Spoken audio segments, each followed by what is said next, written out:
Hi friends, எல்லாருக்கும் வணக்கம். எல்லோரும் எப்படி இருக்கீங்க? நல்லா இருக்கீங்களா? Welcome to Sakthi Saravana YouTube channel. நாளைக்கு வந்து மார்கழி 1 ஞாயிற்றுக்கிழமை. ஞாயிற்றுக்கிழமையாக வந்திருக்கிற இந்த மார்கழி 1ஆம் தேதி நம்ம எந்தெந்த பொருட்களை வாங்கி எப்படி பூஜை செஞ்சால் நமக்கு வந்து பலன் கிடைக்கும் அப்படின்றத இந்த வீடியோவில் பார்க்கலாம் வாங்க. இப்போ தான் ஃபஸ்ட் டைம் என்னோடய வீடியோஸ்லாம் நீங்கள் பார்க்குறீங்க அப்படின்னா சேனலுக்கு சப்ஸ்கிரைப் பண்ணி சப்போர்ட் பண்ணுங்கள். தொடர்ந்து வீடியோஸை பார்த்துட்டு லைக் கமெண்ட் பண்ணுற ஒரு 3 பேருக்கு தாமரை மணி மாலை கிஃப்டாக நான் அனுப்பிச்சி வைக்கிறேங்க. இப்போ வந்து இன்றைக்கி சனிக்கிழமையாக வந்து பூஜை சாமான்லாம் நம்ம க்ளீன் பண்ணி வச்சுக்கலாம். நாளைக்கு வந்து பஞ்சமியே வருது, மார்கழி 1 வருது. நம்ம முதல்ல பூஜை தொடங்க போகிற நாள். அதாவது வந்து பிரம்ம முகூர்த்த பூஜை பண்ணுறவங்க நாளையிலேருந்து ஸ்டார்ட் பண்ணலாங்க. அந்த 30 நாளுமே ரொம்ப விசேஷம். மார்கழி மாதம் அப்படின்னாலே சிறப்புக்குரிய மாதம், இறை வழிபாட்டிற்கு உரிய மாதம். அதுலேயும் இந்த வருஷம் மார்கழி மாதம் ஞாயிற்றுக்கிழமை அன்னைக்கு வருதுங்க. ஞாயிற்றுக்கிழமை அப்படின்றது சூரிய பகவானுக்கு உகந்த நாள். அதுலேயும் 1 அப்படின்ற எண்ணம் வந்து சூரிய பகவானுக்கு உகந்தது தாங்க. சூரிய பகவானுக்கு உகந்த இந்த ரெண்டுமே ஒரே நாளில் வரக்கூடிய இந்த மார்கழி நமக்கு மேலும் விசேஷமானதாக இருக்குங்க. அதோடு சேர்த்து வராகி அன்னைக்கு உரிய வளர்பிறை பஞ்சமி திதியும் நாளைக்கு தான் வருதுங்க. ரொம்ப விசேஷமான நாள். இந்த மாதிரி அற்புதமான இந்த நாளை நாம் வாங்கக்கூடிய சில பொருட்கள் நம் வீட்டுக்கு வந்து சுபிக்ஷத்தை தரும் அப்படின்னு சொல்லப்பட்டிருக்கு. அது என்னென்ன பொருட்கள், எந்த நேரத்தில் வாங்கணும், அதை எப்படி பூஜை செய்யணும் அப்படின்றத பார்க்கலாம் வாங்க.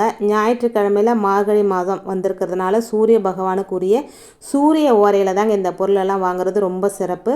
இந்த சூரிய ஓரையானது காலையில் 6லிருந்து 7, மதியம் 1லிருந்து 2, ராத்திரி 8லிருந்து 9 இந்த 3 நேரங்களையும் உங்களுக்கு வாய்ப்புள்ள நேரத்தில் வாங்கலாம். முடியாதவங்க அந்த நாளில் ராகு காலம் யமகண்டம் தவிர்த்து மற்ற நேரத்தில் வாங்கிக்கலாங்க. முதல்ல நாம் வாங்க வேண்டிய பொருள், மகாலட்சுமிக்கு ரொம்ப பிடித்த பொருள் அப்படின்னா அது ஏலக்காங்க. இந்த ஏலக்காய் வந்து மகாலட்சுமி தாயார் வாசம் செய்யும் பொருளாக கருதப்படுதுங்க. அத்தகைய ஏலக்காயை அன்றைய தினம் வாங்கி பூஜை அறையில் வச்சு மகாலட்சுமி தாயாரை மனதார பிரார்த்தனை செஞ்சுக்கலாங்க. நீங்கள் நிறைய வாங்கணும்னு கிடையாதுங்க. ஒரு 10 ரூபாய் 20 ரூபாய்க்கு சின்னதாக ஒரு பேக்கெட் வருது பார்த்தீங்களா, அந்த மாதிரி கூட வாங்கிக்கலாம். அதன் பிறகு இந்த ஏலக்காவை நீங்கள் பணம் வைக்கிற இடத்துல வச்சுடுங்க. இந்த ஒரு வழிபாடு உங்கள் வீட்டில் என்னென்னைக்கும் பணத்தட்டுப்பாடு இல்லாமல் பண வர வந்து தாராளமாக ஆக்குங்க.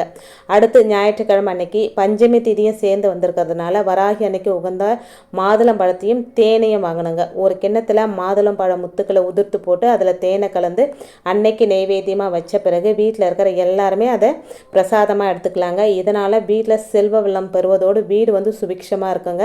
அதோட முக்கியமாக பண வெள்ளம், பணங்கிழங்கு கிடைச்சா நெய்வேத்தியமாக வைங்க. அதுவும் இன்னும் ரொம்ப விசேஷங்க. இதுக்கடுத்து நாம் வாங்க வேண்டிய முக்கியமான பொருள் வந்து கோதுமை. சூரிய பகவானுக்கு உகந்த இந்த பொருளை ஞாயிற்றுக்கிழமை வந்திருக்க மார்கழி 1ஆம் நாள் வாங்கும்போது நம்ம வீட்டில் உணவிற்கு பஞ்சம் ஒருபோதும் வராமல் இருக்குங்க. அது மட்டுமின்றி பண வரவையும் தாராளமாக்கி கொடுக்கும், ஆரோக்கியமும் மேம்படும் அப்படின்னு சொல்லப்பட்டிருக்குங்க. சிறப்பு வாய்ந்த இந்த மார்கழி மாதத்தின் முதல் நாளில் இந்த பொருளை ஏதாவது ஒன்றை வாங்கினாலும் சிறப்பு தான். உங்களால் முடிஞ்சால் அனைத்தையுமே வாங்க முடியும் அப்படின்னா அனைத்தையும் கூட வாங்கலாங்க. இது அவங்களுடைய விருப்பத்தையும் கையில் இருக்கிற பைசாவையும் பொறுத்ததுங்க. அதனால் ஏதாவது ஒன்றை வாங்கி பூஜை அறையில் வச்சு வணங்கிய பிறகு பயன்படுத்துங்க. இந்த பொருட்களை எல்லாம் நாளைய தினம் வாங்கும்போது உங்கள் குடும்பத்திற்கு நல்ல சுபிக்ஷத்தை தருங்க. நாளைக்கு வந்து ஞாயிற்றுக்கிழமை அப்படின்றதுனால லீவு தான், எல்லாரும் வீட்டில் தான் இருப்பீங்க. காலையில் எழுந்து பிரம்ம முகூர்த்த டைமில் எழுந்து இன்றைக்கே வந்து வீடெல்லாம் க்ளீன் பண்ணி வச்சுருக்கிறதுனால நாளைக்கு காலையில் எழுந்து குளிச்சுட்டு வாசல் பெருக்கி கோலம் போட்டு நில வாசலில் 2 தீபம் வச்சுட்டு அதுக்கப்புறம் பூஜை ரூமில் உட்காந்து உங்களுடைய வழிபாடு முறைகள் என்னவோ அதை அழகாக செஞ்சுக்கோங்க. நெய்வேத்தியமாக காலையில் வைக்கிறது 2 டைமண்ட் கட்கன் கூட வச்சு நீங்கள் உங்கள் பூஜையை ஸ்டார்ட் பண்ணிவிடுங்க.